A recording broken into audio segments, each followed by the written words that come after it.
Movie के start पे हमें दो लड़कियां दिखाई जाती है जो कि लेक में नहा रही होती हैं और काफी एंजॉय कर रही होती है। लेकिन वहीं पर एक लड़का होता है जो अपने चाकू को धार कर रहा होता है और देखते ही देखते वो लड़का उन दोनों लड़कियों को बड़ी बेरहमी से कत्ल कर देता है। अब सीन शिफ्ट होता है और हमें 6 साल बाद का सीन दिखाया जाता है। हम ईडा नाम की एक लड़की को देखते हैं जो अपनी फैमिली के साथ डिनर कर रही होती है, लेकिन वो सारे काफी टेंस होते हैं जैसे कि वो कोई ट्रॉमा से गुजर रहे हो। दरअसल ईडा एक कॉलेज स्टूडेंट होती है, लेकिन एक दिन बेहोशी की हालत में किसी ने ईडा की पिक्चर्स क्लिक करके लीक कर दी थी और इसी वजह से ईडा के फैमिली के सभी लोग काफी डिप्रेस्ड होते और इसी डिप्रेशन की वजह से ईडा के फादर ने सुसाइड कर लिया। अब हमें दो फ्रेंड्स दिखाए जाते हैं जहाँ पर हम एड और इलियस नाम के दो लड़कों को देखते हैं। एड काफी इंटेलिजेंट और समझदार होता है, उसे मिस्टीरियस चीजों को सॉल्व करना काफी पसंद होता है और इसी वजह से वो इलियस को उसी हादसे के बारे में बताता है जो हमने मूवी के स्टार्ट में देखा था। वो उस केस को सॉल्व करना चाहता था और इस काम के लिए वो इलियस को भी अपने साथ चलने का कहता है।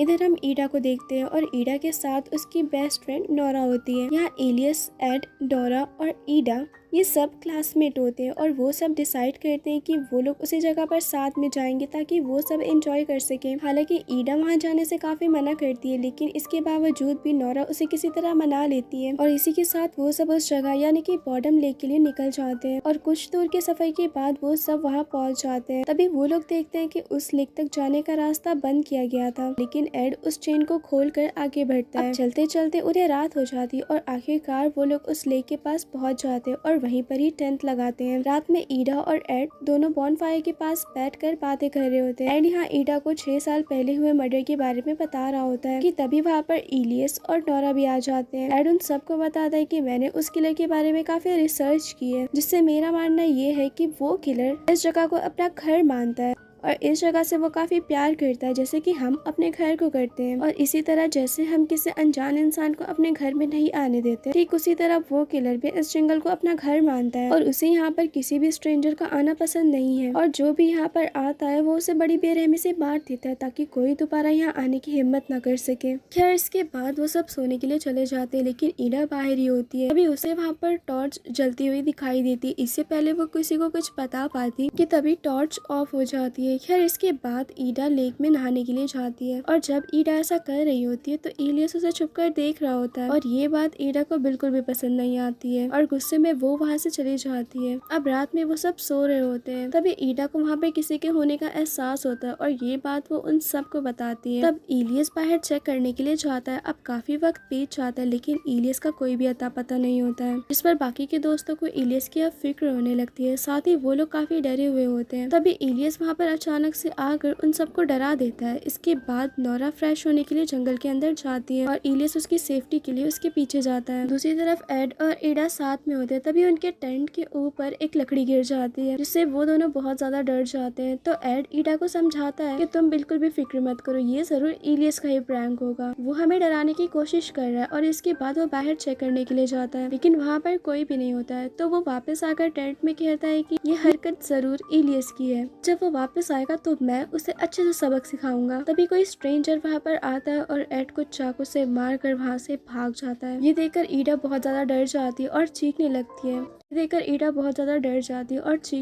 है। ईडा की आवाज सुनकर वहाँ पर इलियस और नोरा भी आ जाते हैं और अपनी दोस्त की ऐसी हालत को देखकर वो काफी ज्यादा डर जाते हैं और उन्हें समझ नहीं आ रहा था कि आखिर किसने ये सब किया है। अब ये सब डर कर वहाँ से भागने लगते। इसी बीच नोरा गिर जाती है, जिससे उसका एक पाँव जख्मी हो जाता है। अब क्योंकि नोरा चल नहीं सकती थी तो वो इलियस और ईडा को ही आगे जाने का कहती है और वो दोनों ऐसा ही करते ताकि वो हाईवे पर जाकर हेल्प ला सके। रास्ते पे इलियस ईडा को बताता है कि मैंने तुम्हारी उन तस्वीरों के बारे में काफी रिसर्च की थी, जिसकी वजह से तुम्हें इतनी मुसीबतों का सामना करना पड़ा और मुझे इन सब से पता चला कि जब तुम बेहोश हुई थी तो तुम्हारी किसी ने पिक्चर क्लिक की ही नहीं थी, बल्कि ये सब एक र्यूमर था ताकि तुम्हें बदनाम किया जा सके, तुम्हारी इंसल्ट की जा सके। और अगर इन सब बातों पर भी तुम्हें यकीन नहीं है तो आखिर आज तक तुम्हें वो तस्वीर मिली क्यों नहीं? यहाँ तक कि मुझे भी कभी भी नहीं मिली। दरअसल पुलिस को भी तुम्हारी ऐसी कोई पिक्चर नहीं मिली क्योंकि ऐसी कोई पिक्चर थी ही नहीं। इलियस अब ये सब ईडा को समझा ही रहा होता है कि तभी पीछे से कोई आकर उसे चाकू से स्टैब कर देता है, जिससे उसकी मौत हो जाती है और ये कोई और नहीं बल्कि नोरा होती है। यहाँ हमें पता चलता है कि ईडा को लग रहा होता है कि उन पिक्चर्स को लीक करने के पीछे इलियस का ही हाथ है और इसी की वजह से उसे काफी ट्रॉमा से गुजरना पड़ा। साथ ही उसके फादर फादर ने भी सुसाइड करके अपनी जान ले ली और इसी वजह से ईडा ने डिसाइड किया कि वो अपना बदला इलियस से जरूर लेगी और इसीलिए ईडा ने नोरा के साथ मिलकर इलियस को मारने का प्लान बनाया, जिससे हमें ये पता चलता है कि ये दोनों इसी वजह से उनके साथ बॉटम लेक पर आए थे। लेकिन ईडा को अभी भी समझ नहीं आ रहा होता कि इलियस को तो उन दोनों ने मारा, लेकिन एड को किसने मारा था। तभी नोरा उससे कहती है कि उन्हें जल्द से जल्द लाश को ठिकाने लगाकर इस जगह से निकलना होगा ताकि इन सब कत्ल में उनका नाम ना आए। इसके बाद वो दोनों सूट पहन लेती हैं ताकि उनके फिंगरप्रिंट्स डेड बॉडी पर ना रहे। इसके बाद वो दोनों एड और इलियस की डेड बॉडी को लेक में फेंक देती हैं और गाड़ी से वहाँ से जाने लगती हैं। लेकिन तभी नोरा देखती है कि गाड़ी में चाबी होती ही नहीं है क्योंकि वो चाबी इलियस की पॉकेट में थी। तब एक बार फिर से ईडा हिम्मत करके उस लेक में जाती है और काफी ढूंढने के बाद आखिरकार उन्हें चाबी मिल जाती है और वो दोनों उस जगह से जाने लगते हैं जहाँ ईडा इलियस की बातों को सोचने लगती है और इस बारे में वो नोरा को बताती है। तो नोरा उससे कहती है कि वो जरूर झूठ बोल रहा होगा क्योंकि मैंने वो पिक्चर्स देखी थी। ये सुनकर ईडा को उस पर डाउट होता है और वो उससे कहती है कि अगर तुमने वो तस्वीर देखी थी तो वो पिक्चर मुझे, इलियस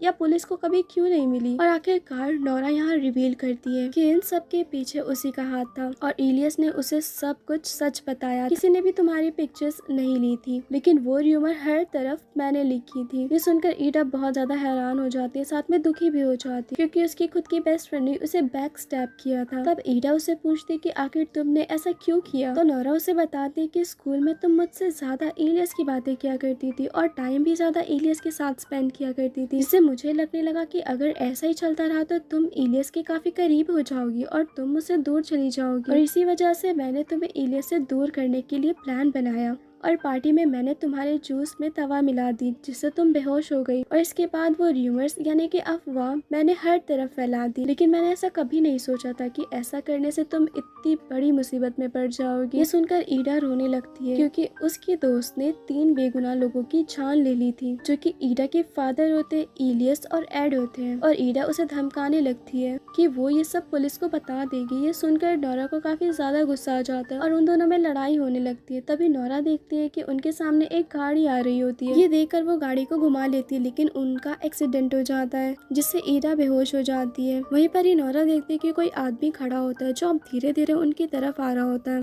और ये आदमी वही होता है जिसने एड को मारा था। वो उनकी कार को टो करके अपने साथ ले जाने लगता है। तभी ईडा को भी होश आ जाता है। नोरा उसे कहती है कि वो पीछे से कूद जाए और इसके बाद वो भी ऐसा ही करेगी। तब ईडा ऐसा ही करने वाली होती है लेकिन इसी बीच कार पलट जाती है जिससे उनका काफी बुरा एक्सीडेंट हो जाता है जिस वजह से वो दोनों काफी ज्यादा जख्मी हो जाती है। तभी उनके पास वो किलर भी आने लगता है। इसी बीच नोरा को भी होश आ जाता है। वो ईडा को वहाँ से चलने का कहती है लेकिन ईडा काफी जख्मी होती है तो वो नोरा को वहाँ से भागने का कहती है। तब नोरा ना चाहते हुए वहाँ से भागने लगती है और उसे भागते हुए उस किलर ने भी देख लिया था तो वो अपने डॉग को उसके पीछे लगा देता है।